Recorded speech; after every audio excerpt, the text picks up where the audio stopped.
Yajyaga ku recording indirimbo cyambere umuntu wese uri muri studio agomba guhita asohoka hanyuma bakazimya n'amatara y'ahantu mpagaze.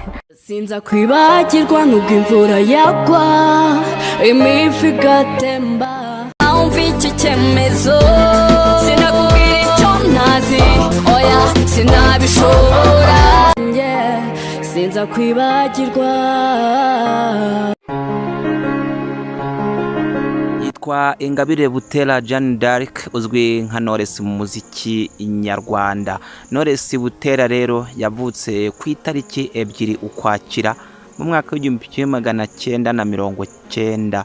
Knowless yavukiye mu karere ka Ruhango gaherereye mu ntara y'Amajyepfo ahahoze hitwa Gitarama. Knowless yavukiye mu muryango ukijijwe, ni mwene Jean Marie Vianney Butera ndetse na mama we witwa Marie Claire Uyambaje. Knowless Butera rero agize imyaka 4 hangani yabashije kubana n'ababyeyi kubera ko Jenoside yakorewe Abatutsi mu mwaka w'1994 yaje kumutwara ababyeyi ubwo yari afite imyaka 4. Knowless yasigaye ari ipfubyi dore ko yari yavutse ari umwana w'ikinege. Knowless rero yize amashuri abanza i Nyamirambo muri Escaf, akomeza icyiciro cya mbere cy'amashuri abanza muri Aparud. Usibye ko yahise agaruka i Kigali muri Apas, angaha ni naho yasoreje amashuri ye yisumbuye. Knowless kaminuza yize muri Kigali Institute of Science and Technology. Abamuzi rero bavuga ko Knowless mu ishuri yari umukobwa utuje utavuga menshi ariko akunda gusabana na bagenzi be.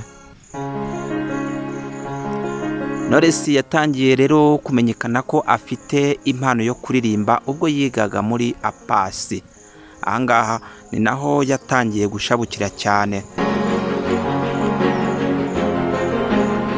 Knowless rero yiga muri Aparud icyiciro cya mbere, ahangaha ni mu ishuri ry'Abadiventiste, ndetse no muri Apas ahangaha ni ishuri ry'Abadiventiste bo ku munsi wa 7. Ngwino rero ubane natwe kugira ngo tugende tukubwira byinshi byagiye biranga Butera Knowless wakunze cyane mu muziki ariko ntumenye amateka ye. Kanda subscribe kugira ngo dukomeze kujya tubana.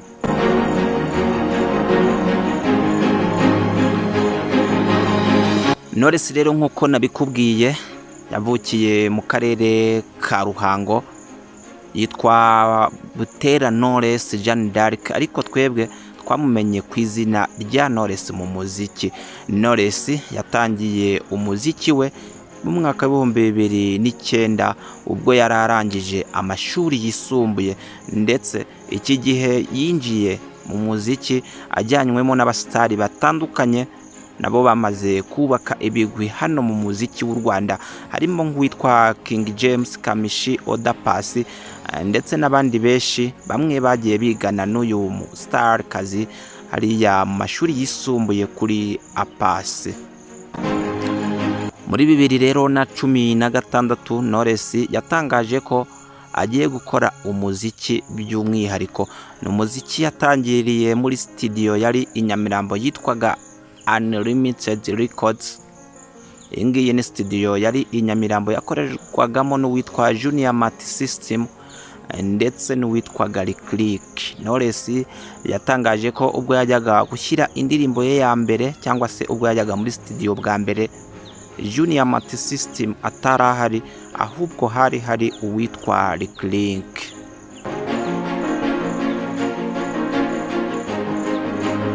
Ubusanzwe rero Safi wari umaze kwamamara mu itsinda rya Urban Boys, bivugwa ko uyu nguyu yanakundanyeho na Knowless.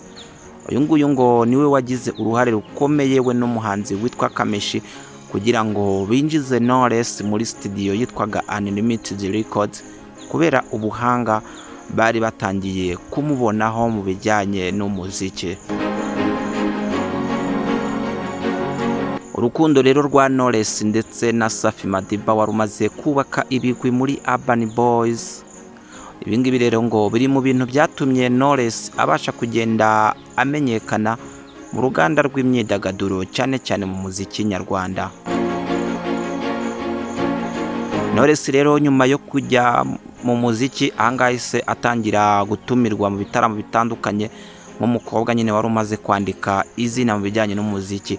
Ahangaha yahise akora igitaramo muri Salax Award ni muri 2010 ndetse ahita yegukana n'ibihembo muri icyo gitaramo nyine.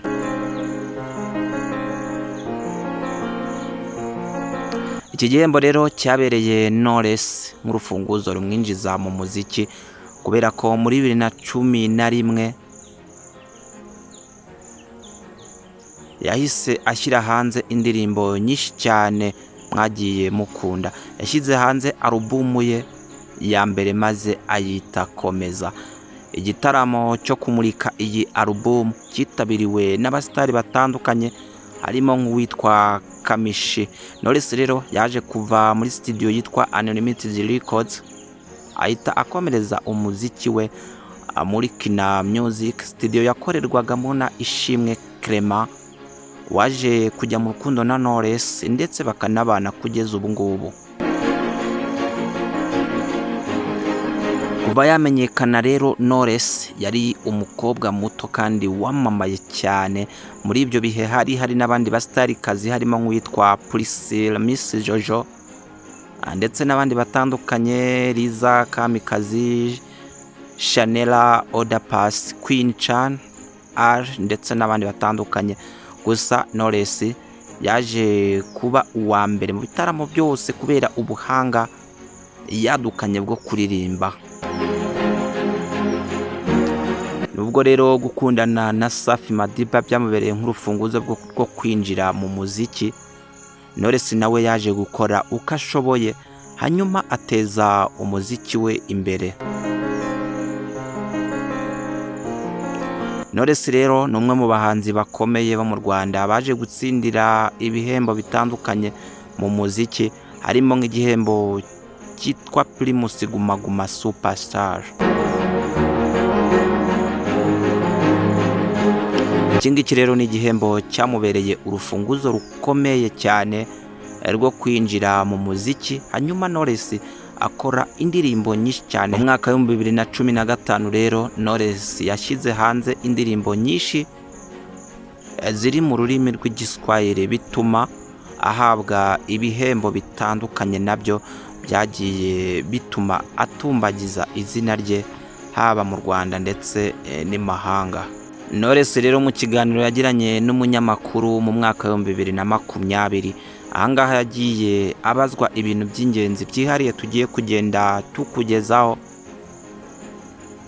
nawe utaruzi. Ikintu cya mbere Knowless yavuze ko ahangaha ikintu cya mbere yabajijwe ikintu kimubabaza yavuze ko ababazwa no kuba nta babyeyi agira.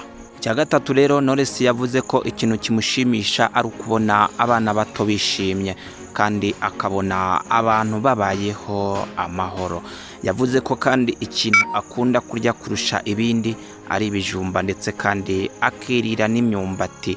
Knowless yavuze ko ikintu cya mbere yanga ari ukubaho azi ko afitanye n'ikibazo n'abantu kandi icyo kibazo kitarakemutse. Abajijwe umuntu yifuza kuzahura nawe yavuze ko yifuza guhura n'Imana kubera ko ahuye nayo hari ibibazo yayibaza. Knowless kandi yavuze ko akunda amabara y'iroza ndetse n'amabara y'umweru.